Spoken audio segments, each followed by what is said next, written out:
This one's gonna be on XFCE terminal. They actually have this new feature that they're integrating in for drop down menu. So you hit my hotkey here, drop down, up, and all that.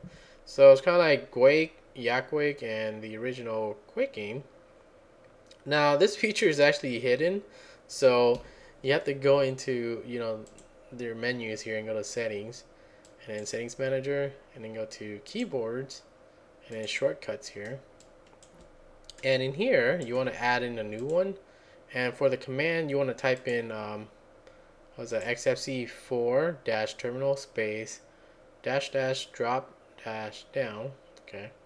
And you can assign a hotkey to it. So whatever hotkey you want. Okay. But I'm using, what is it, F12 here.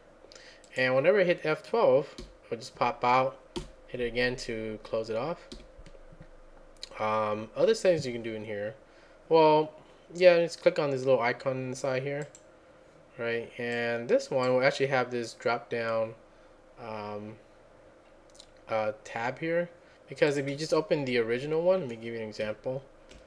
Open the old XFCE terminal here, right? If you go to preferences, whatever, they don't have that drop down tab. Everything else is the same though, but they don't have that tab. And so that's what they got in this one. Click on this sucker again, and in here you can tell it to your width or your height. Might be good if you have like a huge monitor or a dual monitor or whatever. So you can do that. Generals, you don't have to really do that much in here. Appearance, yeah, this one they have depending if you have compositing on, you can do transparency. Otherwise you can do a background image if you want to select an image to show on your terminal. But I like the transparency. And basically transparency is your terminal here, right? You can go make it light if you want, or all black if you want, or semi, and that's the transparency.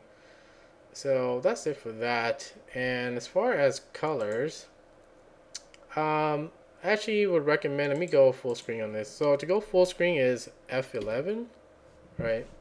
And let's go back to our preferences here so I can show you. Actually, let me turn something on first. Let's turn on the music for this example.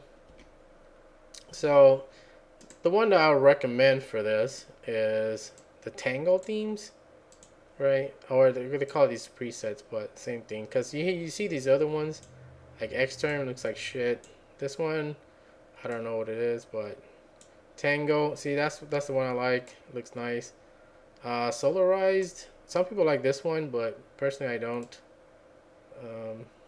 There's a green on black, dark pastel, and what's this one, black on white. But Tango, the one I recommend, looks nicer. Other things, not really that important. This advanced stuff. Oh yeah, this other one, let me give you an example. By default they have this show menu thing here, and you click on your menus. But it looks kind of stupid if you're using the drop down, so I recommend you disable that. Other ones is they have this little icon next to it, and this one is to keep focus. Otherwise, if you have this unchecked and you click somewhere else, your terminal will go away. So that's kind of annoying. So you click on that sucker, and then you can click anywhere, but it'll still be up here. And the only time it'll close is if you hit your hotkey, right? So that's that. Anything else? Oh yeah, this other one. If you want to do tabs, if you're not using Tmux or anything, you can use tabs. And the good thing about these tabs is kind of like your web browser where you can detach it and everything. So for example, if I do like ls here, and I open up the original terminal, what is it called? The old school one, right? You can actually drag and drop it in here. So let's open that sucker again. And I want to use this one. I drag this tab over here into here, and now I can work on this one, right? And whatever, and you can do vice versa, drag this one to that one if you want. So let me give you an example. Let's open a new tab here, and this time we're going to, I don't know, pictures. We'll list some stuff out. Basically, if I want to drag that sucker in, I can do that.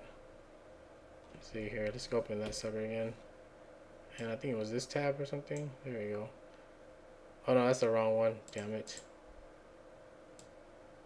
This one. Drag that sucker, and there you go. Now we can work with that one. So you can drag back and forth if you want, kind of like you know, web browser, like I said. Otherwise, I would just recommend you use Tmux if you're going to use a terminal anyways. So that's pretty much it for the program and how you will set it up. Good thing about it is it's native, and you know, it works on, if you have the newest version, which, what was that I said, 0.6 or higher, then you will have that in your XFCE. So that'll be it for this one.